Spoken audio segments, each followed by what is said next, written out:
What we've been trying to do is to uncover a range of previously unknown documents, etc., that will allow us to understand better what happened to ecocide as an idea within the UN system. So the original impetus then was to try and trace this history and find out what the decisions were behind its various dilutions, which is basically, I think, the fair way of describing what happened.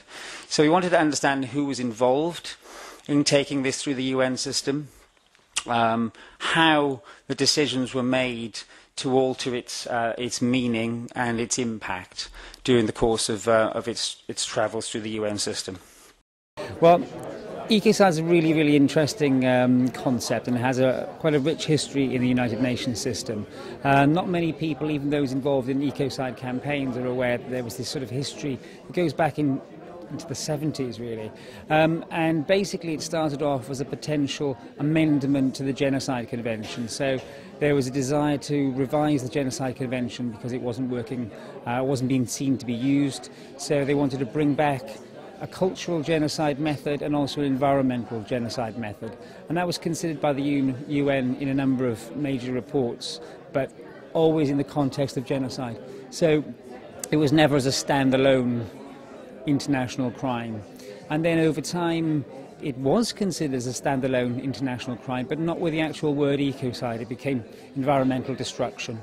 And that was considered as a possible international crime under the draft Rome Statute, which was called the draft for the peace and security of mankind. And then it was considered as a potential standalone crime.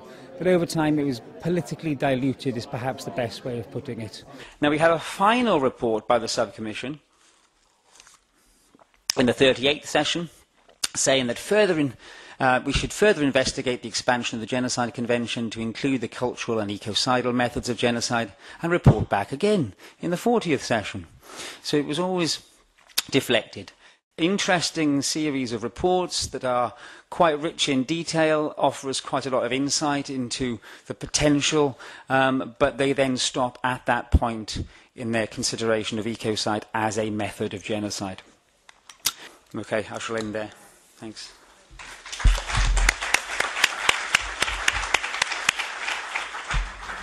And in the end, we ended up with an article of the Rome Statute which only considers environmental damage as a war crime.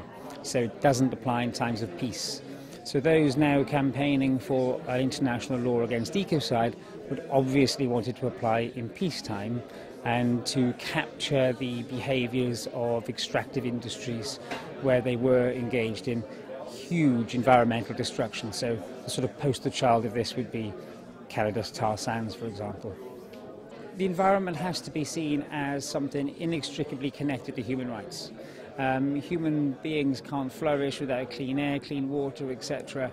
And within the UN system, there's now a complete understanding that the environment is vital to understanding and securing human rights.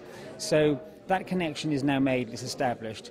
Where would ecocide fit in? Well, it would try and make illegal such practices that are so destructive as would have an immediate impact. Unlike something like climate change, would have an immediate impact on human rights. Again, something like dispossession of indigenous peoples with massive industrial extractive industries would first of all dispossess them immediately, and then they would end up having to live on the margins of these things and bear the brunt of the pollution, etc., which would take a bit longer, because corporations don't care about many things, but one of the things they may care about is their image.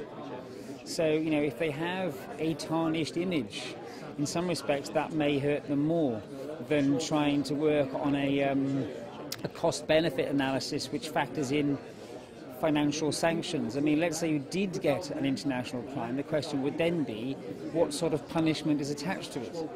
If it's just fiscal, more often than not, corporations that make vast amounts of money just factor it in to their costs. Whereas if you're looking at a naming and shaming approach, you could have a greater impact on their profits by turning people away from the companies than you would if they were just financial sanctions.